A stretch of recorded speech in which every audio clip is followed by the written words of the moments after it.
It is another Pittsburgh Hockey Now Q&A. Hi, I'm Dan Kingerski on the National Hockey Now and the Pittsburgh Hockey Now YouTube channel. As you can see, we are outside the KeyBank Center here in Buffalo before the Penguins' final preseason game. Tonight will be a veteran-heavy lineup, so I don't expect a lot of news to come out of this game.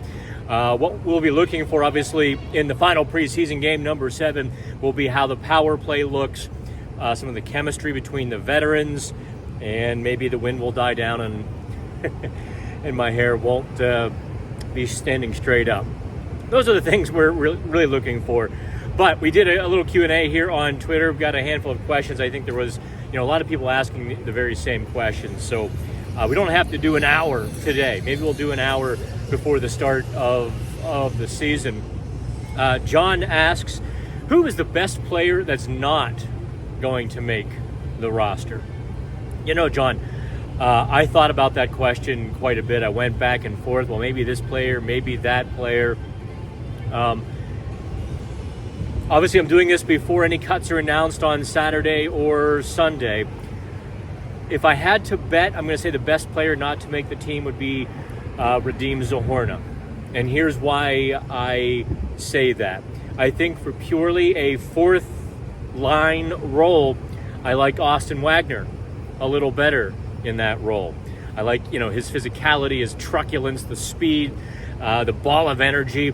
Sullivan talked on Wednesday night about what Wagner brings to the bench, the juice, the dragging guys.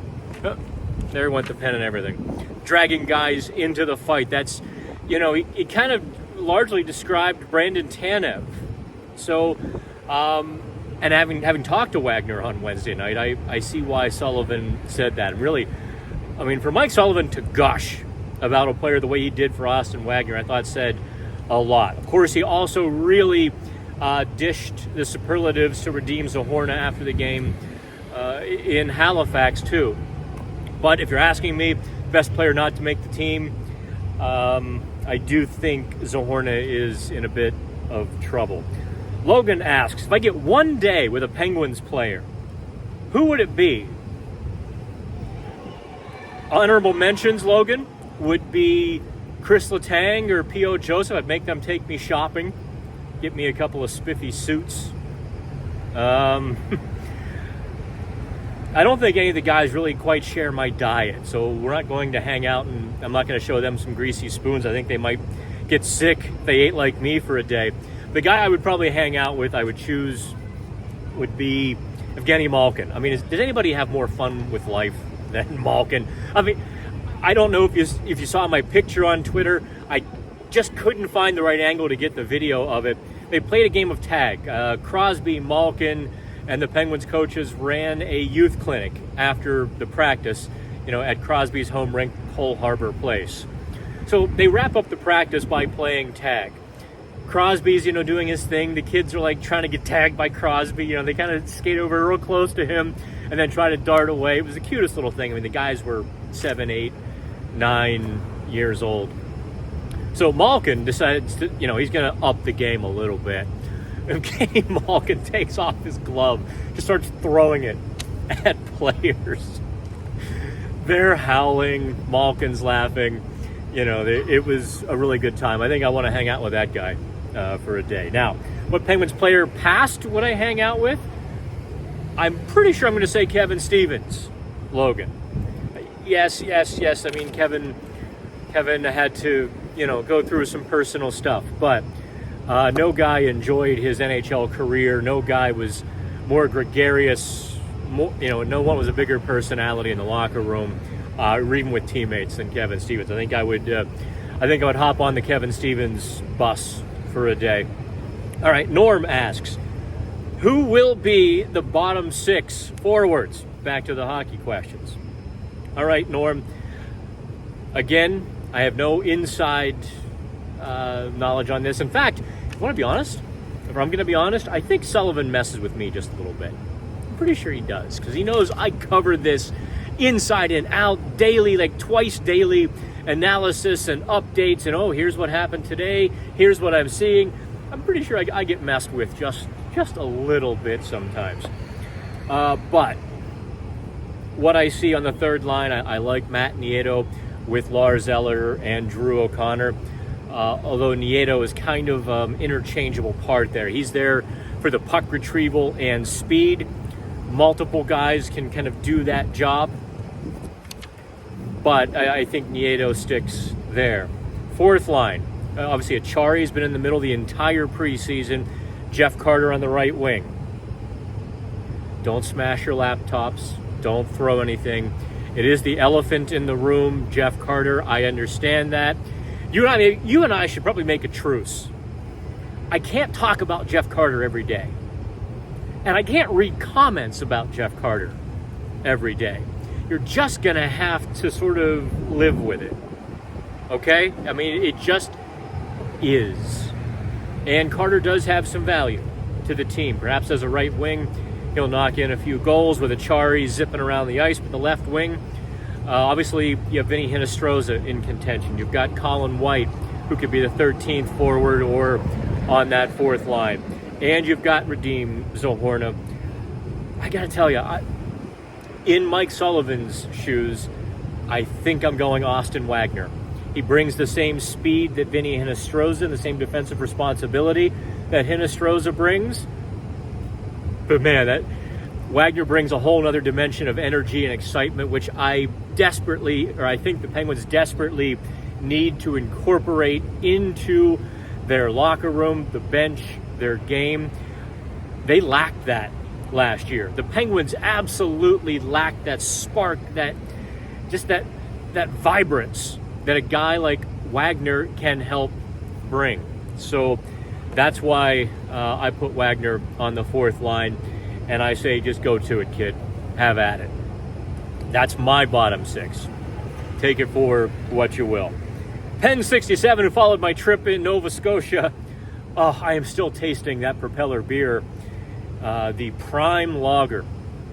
Asks Pen67, did I bring any back? Well, no, I really couldn't. First of all, the flight. That's a pain. It would have cost me $50 for a carry-on bag. Thank you, Flair Airlines. Very comfortable, great airline, on time, boom, boom. However, they charged for every little incidental. $50 for a carry-on bag. I literally, for my Halifax trip, by the way, I wore a sweater. You know, most hockey games I do put a coat on, but I figured this preseason I would wear a sweater. So I bundled 3 t-shirts and a second pair of pants, and of course, you know, the other little things into my briefcase. That's how I rolled through Halifax for 3.5 days. But no, I couldn't fly it back. So I flew from Halifax to Kitchener and then drove from Kitchener to Pittsburgh. Saved me like $400. Long story short, it would have cost a ton and taken hours to get through customs if I brought some Propeller beer back. However, if you can get me some down here in the States, Pen67, you name your price, okay? That stuff was just unbelievably good. And, you know, you guys know, I know the difference between a good beer and, you know, Bud Light. And Propeller Prime Lager was just 10 of 10. Fantastic. Malty, smooth. Anyway, you guys are going to make me an alcoholic, you know that? John asks, this is a different John, this one has an H. How much time for the power play to figure it out before changes are made? John, I think we're probably rapidly approaching that drop dead date. The power play has to show something Friday night. I mean, a little something. They don't have to show 3 goals and 4 chances. I mean, they have to show a little bit of pressure. They have to show a little bit of cohesion. When you have 5 guys just moving independently and then seeing where everybody else is, it really is sort of a wreck when they go on the power play, at least that power play number 1. And to be honest, listen, this is, again, not the hockey coach, not Mike Sullivan saying, I think I would be making changes now. I think I would move Chris Letang and Ricard Raquel off of the top power play, and I would replace them with just some simplicity, a puck retriever, some defense actually. maybe PO. And PO has one job: shoot the puck. Get to the point, shoot the puck. Maybe that's, and then later in the season when the guys have a little more chemistry, then you reintroduce Chris Letang. But I think right now there are too many toys in the toy box. That's just my take on it, John. And with too many toys in the toy box, the kid's standing at the toy box wondering which one to play with. And I think all 5 guys have that same indecision. I think even the coaches maybe have a little bit of that indecision. So I think that's just about everything. The cuts, the power play, and the Nova Scotia beer that I'm very much missing. Guys, listen, it has been a blast. I appreciate all of the new subscribers on PHN Plus. I appreciate you following my travels all summer. I did a few things just for you guys, quite frankly. I'm like, don't like this on Twitter and Instagram. So I may have taken a few detours that I was a little too tired to really want to. But I'm like, I have to show them this, or I have to stop at this place to get this plate to show everybody. I do very much enjoy kind of being a wanderlust, and I thank you all. But I also appreciate you following along on Pittsburgh hockey now. The preseason coverage, I think we've done a lot more of it than anybody else. Dave and I have both been at each preseason game. We've had 2 people at every practice, every camp day, and every home game this season. We're going to have 2 people there, unless I'm stuck in an airport somewhere and Shelly's not feeling well. So between the 3 of us, we've got you entirely covered. Do me a favor, I'll put the link in this both on YouTube and Facebook. Subscribe to PHN Plus. Use code DAN10. There's an old TV show, Dan Tana. I hear that. He had a 56 Thunderbird, I think.